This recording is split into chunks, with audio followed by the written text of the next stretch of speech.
شوہر بہت زیادہ نادار و مفلس ہے، تب بھی اسی شوہر کے ساتھ وفاداری کرو، اس کے ساتھ غداری مت کرو۔ اگر کوئی انسان کتنا ہی زیور کا لالچ دے، کتنی دولت کا لالچ دے، کتنے ہی کاروں میں بائک پہ گھومنے پھرنے کا لالچ دے، کبھی کسی کی طرف نگاہ اٹھا کر نہ دیکھنا، اس لیے کہ اگر دنیا کے اندر کسی کے زیور کے لالچ میں پھنس کر، اگر کسی دنیا دار انسان کی لالچ میں آ کر تم اپنی آبرو کا سودا کر بیٹھو گی، تم اپنی عزت کا سودا کر بیٹھو گی، سب کچھ چلا جائے گا، دنیا میں عزت بھی چلی جائے گی اور آخرت میں تم جہنم کا ایندھن بنو گی۔ اور اگر تم نے اپنی عزت کو سنبھال کر رکھا، اپنی حیا کو سنبھال کر رکھا اور غریب شوہر کے ساتھ تم نے وفاداری کے ساتھ اپنے شوہر کے ساتھ وفاداری کی، تو نبی کا فرمان سنو، میرے آقا فرماتے ہیں جو عورت اپنے غریب شوہر کے ساتھ وفاداری کے ساتھ رہتی ہے، اپنی آبرو کا سودا نہیں کرتی، ایسی عورت کو اللہ میری بیٹی فاطمہ کے ساتھ بغیر حساب و کتاب جنت میں داخل فرمائے گا۔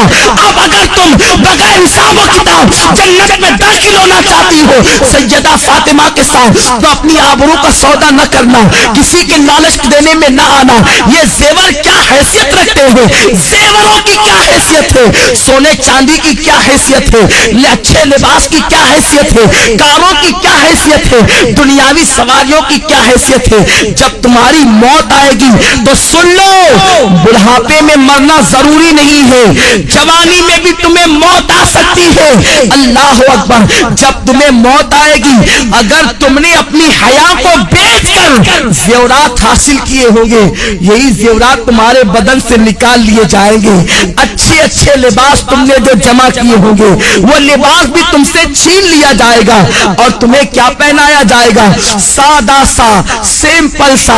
2 گز سفید کپڑا جسے دنیا کفن کہتی ہے، وہ کفن تمہارے بدن سے لپیٹا جائے گا، کافور کی وہ غمگین خوشبو تمہارے بدن سے لگائی جائے گی۔ تمہاری سہیلیاں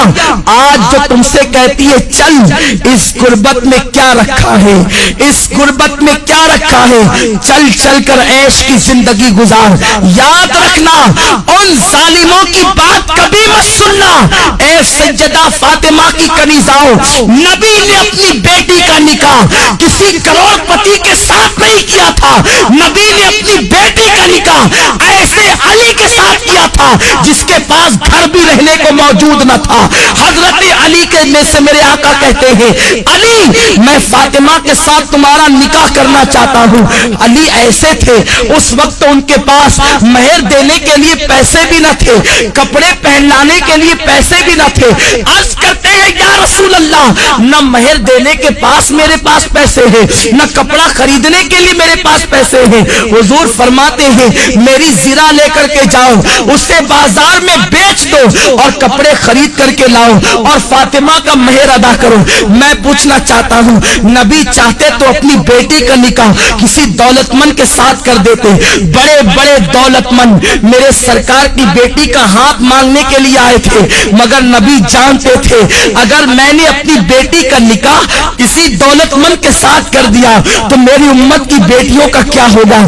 میری امت کی بیٹیاں زندگی کیسے گزارے گی۔ نبی نے اپنی بیٹی کا نکاح ایک غریب علی کے ساتھ کر کے دنیا کو بتا دیا کہ غریب شوہر کے ساتھ ایمانداری اور وفاداری کے ساتھ اپنی زندگی کو گزار دینا یہ نبی کی بیٹی فاطمہ کی سنت ہے، تمام جنتی عورتوں کی سردار کی سنت ہے۔ میرے آقا علیہ الصلوۃ والتسلیم کی کنیزاؤں سیدہ فاطمہ اتنے غریب ہی کے عالم میں اپنی زندگی کو گزارتی تھی کہ اپنے ہاتھوں سے چکی خود پیستی تھی، چکی پیسنے سے ہاتھوں میں چھالے پڑ گئے تھے، مشکیزہ بدن پر رکھ کر کے پیٹھ پر لاد کر مشکیزے سے پانی لاتی، نبی کی شہزادی کے پیٹھ پر اس مشکیزے کے کالے کالے نشان پڑ گئے تھے۔ میری بہنوں تم بھی تو اچھا لباس پہنتی ہو، نبی کی بیٹی تو 72 پیون لگی ہوئی ایک چادر اوڑھتی تھی اور ایک چادر کے علاوہ نبی کی بیٹی کے پاس دوسری کوئی چادر موجود نہ تھی۔ تم تو 3 مرتبہ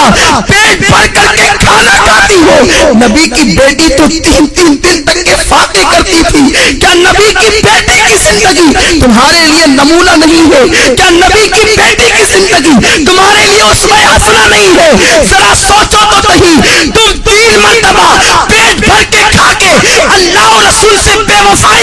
ہو، اور وہ 3 دن فاقہ کر کے اتنی نماز کی پابند تھی کہ 5 وقت کی نماز بھی پڑھتی، تہجد بھی پڑھتی، اور جب نفل نماز پڑھتی تو ایک سجدے کے اندر پوری رات گزر جاتی اور سبحان ربی الاعلیٰ کا ترانہ گنگناتی۔ جب فجر کی اذان سنتی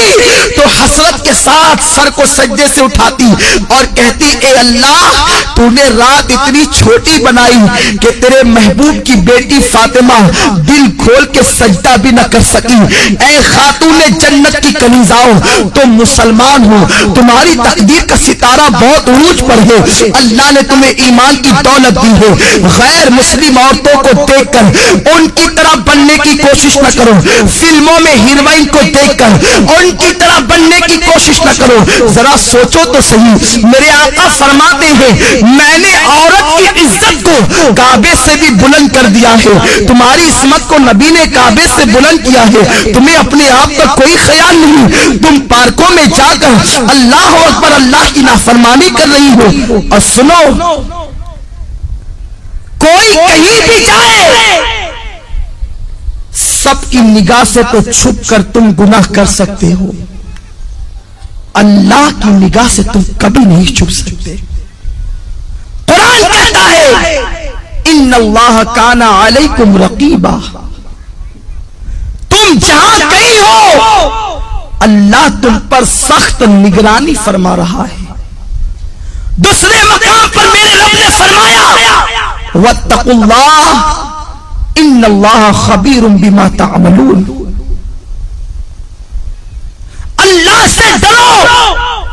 کہ وہ تمہارے ایک ایک پل کی خبر رکھتا ہے۔ اور یہ بھی سن لو میری بہنوں، اگر تم نے اللہ سے ڈر کر گناہوں سے توبہ کر لی تو اللہ کے رسول فرماتے ہیں جو اللہ سے ڈرتا ہے اللہ اسے سب سے بے نیاز کر دیتا ہے، اللہ محتاجی کو دور کر دیتا ہے۔ جو اللہ سے ڈرتا ہے اللہ اسے ایسی جگہ سے روزی عطا کرتا ہے جہاں پر اس کا گمان بھی نہیں جاتا۔ آؤ میں آپ کو استقامت فی الدین کے حوالے سے اور اللہ کے خوف کے حوالے سے ایک بڑی پیاری حکایت پیش کروں۔ امام یافعی علیہ رحمت و رضوان فرماتے ہیں میری بہنیں غور سے سنیں اور اللہ کا خوف اپنے دل کے اندر پیدا کریں۔ جب ایک عورت اللہ سے ڈر کر گناہوں کو ترک کر دیتی ہے تو اللہ اس کے مقام کو کتنا بلند فرما دیتا ہے۔ امام یافعی رحمت اللہ تعالی علیہ فرماتے ہیں 2 دوست تھے، دونوں میں بہت زیادہ پیار و محبت تھی،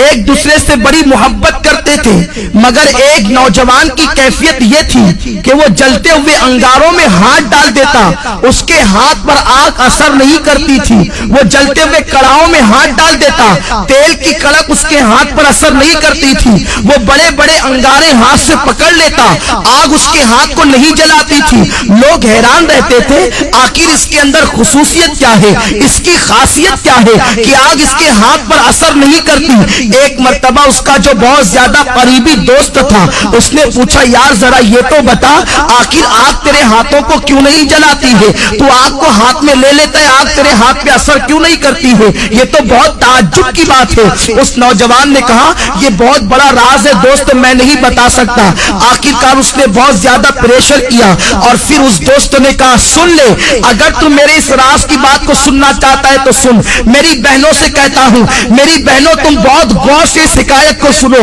شاید یہی حکایت آپ کی زندگی کے اندر انقلاب پیدا کر دے۔ وہ نوجوان کہتا ہے میرے بھائی دراصل معاملہ یہ ہے میں نوجوان تھا، میں نے جوانی کی دہلیز پہ قدم رکھا، میرے پاس حسن بھی تھا، میرے پاس دولت بھی تھی، میرے پاس سب کچھ تھا، میں بڑے مالدار باپ کا بیٹا تھا۔ جب میں نے جوانی کی دہلیز پہ قدم رکھا تو مجھے عیاشیوں کی فکر ہوئی۔ ظاہر سی بات ہے جب انسان کے پاس دولت آتی ہے تو وہ عیاشی کی طرف بڑھتا ہے، وہ کسی نہ کسی کی عصمت کا سودا کرنے کا سوچتا ہے۔ وہ نوجوان کہتا ہے ایک رات میں کھانا کھا کے گرمیوں کے موسم میں میں اپنے گھر کے اوپر کے چھت پر